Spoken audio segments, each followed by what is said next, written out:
Good morning, children.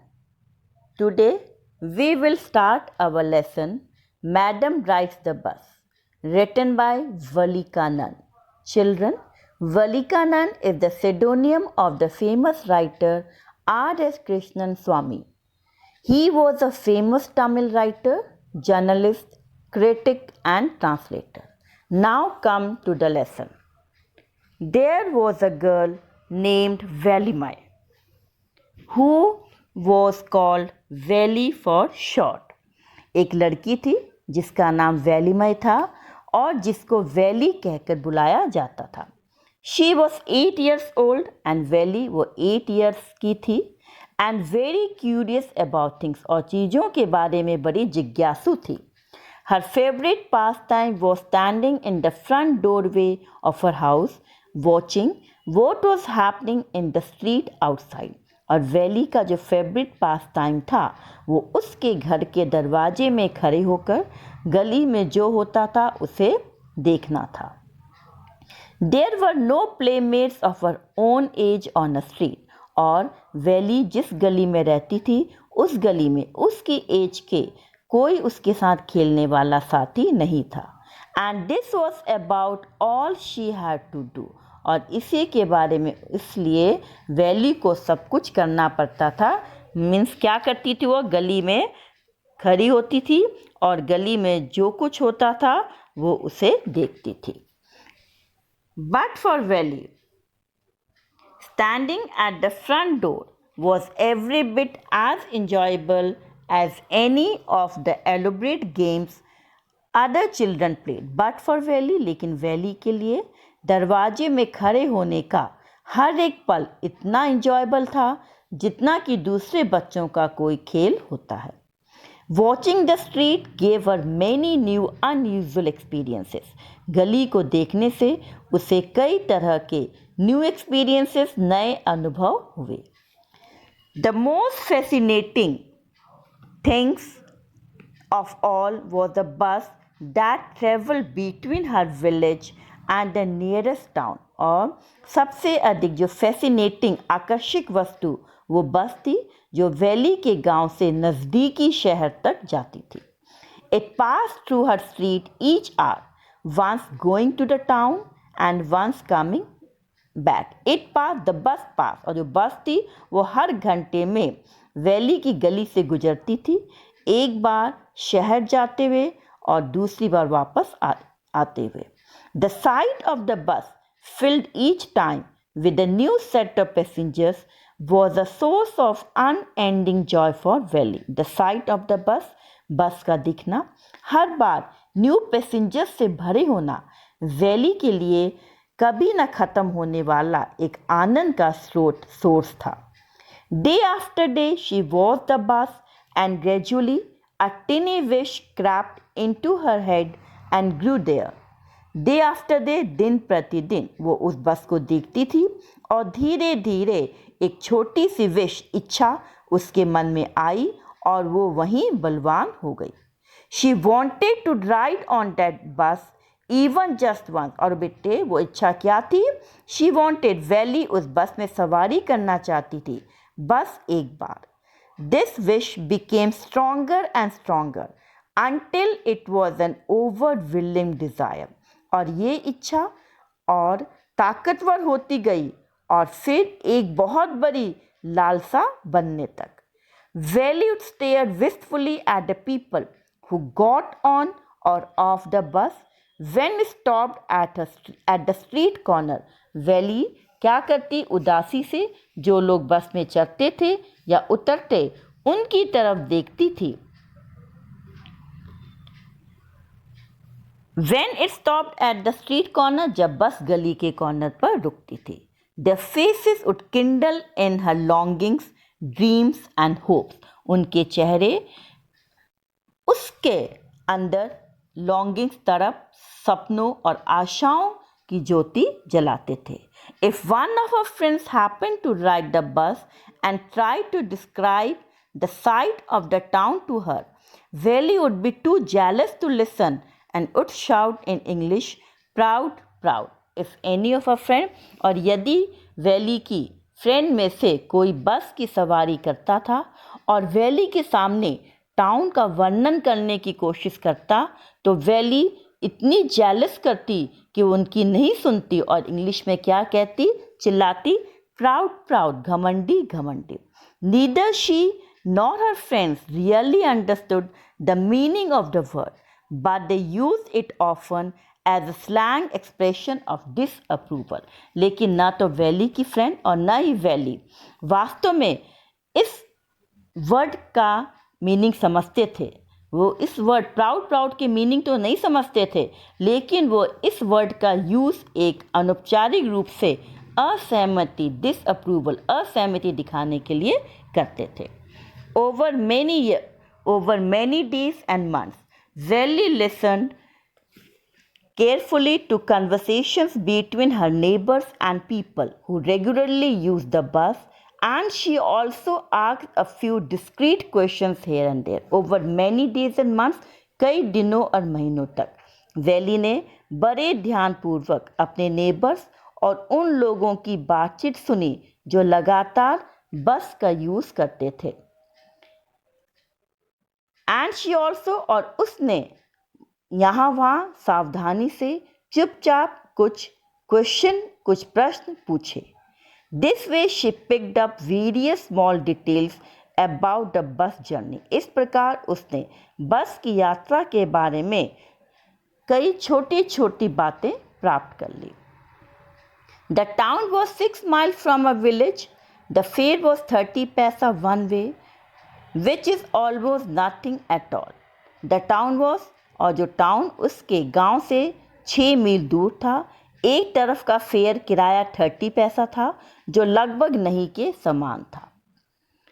She heard one well-dressed man say, but to Welly, who scarcely saw that much money from one month to the next, it seemed a fortune. और valley ने एक well dress, अच्छी dress पहने हुए आदमी से सुना था, परंतु वैली के लिए जो एक महीने से दूसरे महीने तक मुश्किल से ही इतने पैसे देखती थी, उसके लिए एक अच्छी खासी रकम थी। The trip to the town took 45 minutes, और जो ट्रिप था टाउन का, शहर तक की जो ट्रिप थी, यात्रा, उसको 45 मिनट लगते थे।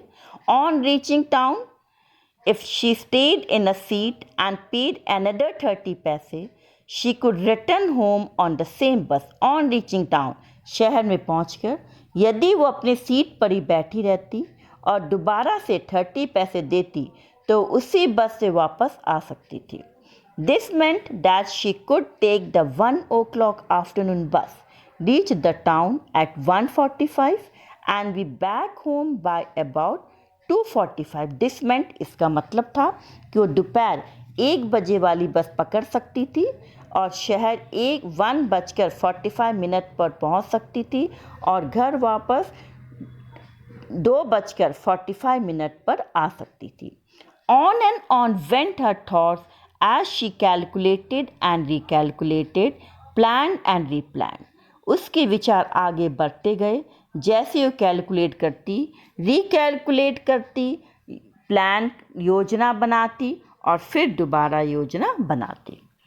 Well, one fine spring day, the afternoon, bus was just on the point of leaving the village and turning into the main highway when a small voice was heard shouting. One fine spring day, बसंत के सुहाने दिन, दोपहर वाली बस गांव से चलने ही वाली थी और मेन सड़क पर मुड़ने ही वाली थी जब चिल्लाती हुई एक आवाज़ सुनाई दी। Stop the bus, stop the bus, and a teeny hand was raised commandingly. बस को रोको, और एक छोटा सा हाथ कमांडिंगली, आदेश देता हुआ आगे उठा। The bus slowed down to a crawl and the conductor, sticking his head out the door, said, "Hurry then, tell whoever it is to come quickly." और जो बस थी वो धीमी होती हुई रेंगने लगी और कंडक्टर ने अपना सिर बाहर निकालते हुए कहा, जल्दी करो, तब बताओ किसको जल्दी आना है। "It's me," shouted Welly. "I'm the one who has to get on." मैं हूँ, वैली चिल्लाई, मैं अकेली हूँ जिसे बस में बैठना है। By now the bus had come to a stop and the conductor said, "Oh really? You don't say so." By now, और अब तक बस रुक गई और कंडक्टर ने कहा, ओ वास्तव में तुम ऐसा मत कहो। Yes, I simply have to go to town, said Valley. और वैली ने क्या कहा? Yes, हाँ, मुझे बस से केवल शहर जाना चाहती हूँ। Still standing outside the bus, and Valley, she was still standing outside the bus. So अभी भी बस से बाहर खड़ी थी। And here's my money. She showed him some coins. और ये मेरे पैसे हैं। वैली ने कुछ सिक्के कंडक्टर को दिखाए। Okay okay, but first you must get on the bus. Okay okay, conductor ने कहा, लेकिन तुम पहले बस में चढ़ जाओ। And he stretch out a hand to help her up. और कंडक्टर ने वैली को हेल्प करने के लिए, उसे बस में चढ़ने में हेल्प करने के लिए अपना हाथ आगे बढ़ाया। Never mind, she said, I can get on by myself. You don't have to help me. Never mind, बुरा मत मानना। वैली ने कहा, मैं खुद चढ़ सकती हूँ, तुम्हें मेरी हेल्प नहीं करनी पड़ेगी। The conductor was a jolly shot, fond of joking. Oh please don't be angry with me my fine madam. और जो कंडक्टर था एक जॉली टाइप, एक हंसमुख आदमी था और वो मजाक करने का शौकीन। वो बोला, please don't be angry with me, मुझसे नाराज़ मत हो my fine madam. Here have a seat right up there in front. यहाँ ठीक सामने सीट पर बैठ जाओ। Everybody move aside please, make way for madam. और कंडक्टर ही टोल्ड टू पैसेंजर्स से कहा कि सब एक तरफ हो जाओ प्लीज़ और मैडम के लिए रास्ता बनाओ। It was the slack of day. It was the slack, बेटे स्लैक मीन्स होता है दोपहर का टाइम था। And there were only 6 or 7 passengers on the bus. और बस में केवल 6 या 7 पैसेंजर्स थे। They were all looking at Valli and laughing with the conductor. And all the passengers they were looking, Valli को देख रहे थे और कंडक्टर के साथ हंस रहे थे। Valli was overcome with shyness. Valli, उसको शर्म आ रही थी। Avoiding every one's eyes, she walk quickly to an empty seat and set down. और सब पैसेंजर्स की आइज से बचती हुई उसने क्या किया, खाली सीट तक गई और बैठ गई। May we start now madam, the conductor asked smiling. क्या अब हम चल सकते हैं मैडम? कंडक्टर ने स्माइल करते हुए पूछा। Then he blew his whistle twice and the bus moved forward with the road. फिर कंडक्टर ने अपनी सीटी 2 बार बजाई और बस एक दहाड़ के साथ आगे बढ़ी। It was a new bus, और ये एक नई बस थी। Its outside painted a gleaming white with some green stripes along its side. और बस का जो आउटसाइड, बाहर साइडों पर ग्रीन वाइट क्या था, बाहर आउटसाइड में ग्रीन पट्टियों के साथ वाइट चमकता हुआ पेंट किया गया था। Inside the overhead bar shown like silver. और सिर के ऊपर के डंडे सिल्वर की तरह चमक रहे थे। Directly in front of Valley, above the windshield, there was a beautiful clock. And directly Valley के ठीक सामने विंडशील्ड, शीशे के ऊपर एक ब्यूटिफुल घड़ी लगी हुई थी। The seats were soft and luxurious. और बस की जो सीट थी वो सॉफ्ट, नरम और आरामदायक थी। Valli devoured everything with her eyes. Valli ने सब कुछ अपनी आंखों से अच्छे से देखा, निहारा। But when she started to look outside, but जब वैली ने बाहर देखना शुरू किया, she found her view cut off by a canvas blind that covered the lower part of her window. Valley ने क्या पाया कि वो खिड़की में लगे मोटे कपड़े के कारण सही से नहीं देख पा रही थी। So she stood up on the seat and peered over the blind. So valley अपनी सीट पर खड़ी हुई और पर्दे के ऊपर से देखा। The bus was now going along the bank of a canal. अब बस अब एक नहर के किनारे पर चल रही थी। The road was very narrow, और रोड काफ़ी पतला था। On one side there was the canal, और रोड के एक तरफ नहर थी। एंड बियॉन्ड इट, और इसके पीछे पाम ट्रीज थे, ग्रास लैंड, घास का मैदान था, डिस्टेंट माउंटेन्स, दूर पर्वत दिख रहे थे, एंड ब्लू ब्लू स्काई, और नीला आकाश था. ऑन द अदर साइड, और रोड के दूसरे साइड, अ डीप डिच, एक गहरी खाई थी, and an acres of green fields, और फिर हरे भरे खेत थे, green green as far as the eye could see, और चारों ओर हरियाली थी जहाँ तक आंखें देख सकती थी.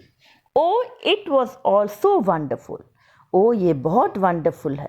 Suddenly she was startled by a voice. Listen child, said the voice, you should not stand like that. Sit down. Suddenly, अचानक वैली एक आवाज़ सुनकर चौंकी.